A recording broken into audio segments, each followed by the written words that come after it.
Leïla Clairabi, on reste avec vous. Vous avez choisi la bande dessinée de Hamid Souleymane, c'est sur la Syrie. C'est ça.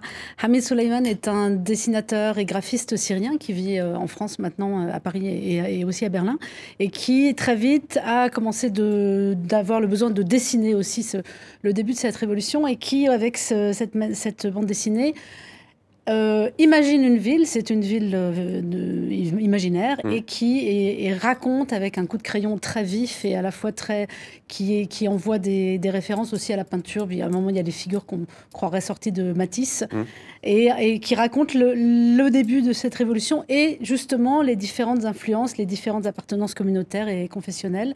Et c'est aussi un autre médium, c'est parfois plus accessible, voilà. Régis Le Sommier, vous avez choisi Élise Bogossian de Élise Care, qui vient en aide aux enfants qui ont vécu sous le joug de Daesh. Oui, j'ai pris ce coup de cœur parce que c'est une femme extraordinaire qui, alors elle travaille en ce moment, elle est en Irak là, au moment où on parle, dans les camps de Yézidis. Elle a commencé par faire de l'acupuncture en fait en zone de guerre. Son association s'est développée assez considérablement. Elle est tout le temps, alors elle est sur la Syrie et en ce moment elle essaye de monter un bus pour Alep justement, parce qu'il y a des besoins immenses en Syrie en ce moment. Enfin.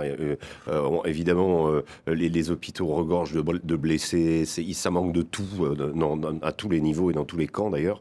Et donc elle travaille, elle déplace des montagnes pour essayer de venir en aide. Et voilà, et je voulais lui rendre hommage en faisant mon coup de cœur, parce que ça fait partie des gens qui mobilisent, qui font des travail de l'ombre aussi, des choses comme ça pour essayer de collecter des fonds. Pour aller tout le temps, et toutes les semaines pratiquement, à chaque fois je l'appelle, elle me dit je repars à Erbil, et voilà, elle y est en ce moment. Voilà. Georges Morin, vous avez choisi, vous, Maurice Audin, mathématicien, militant communiste, indépendantiste algérien.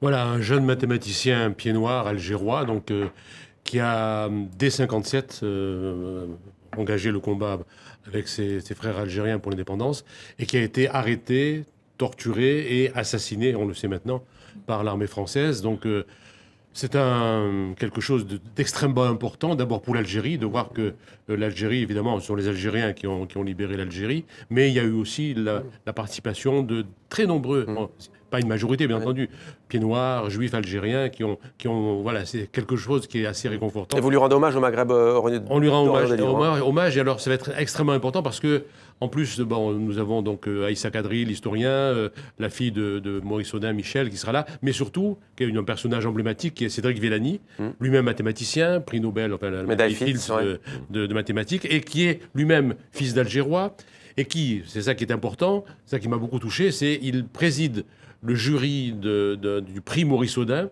qui est remis chaque année à un jeune mathématicien français et un jeune mathématicien algérien qui ont l'âge qu'avait Maurice Audin quand il a été assassiné. Vous avez eu deux coups de cœur, Cédric Villani et Maurice Audin. Merci à vous.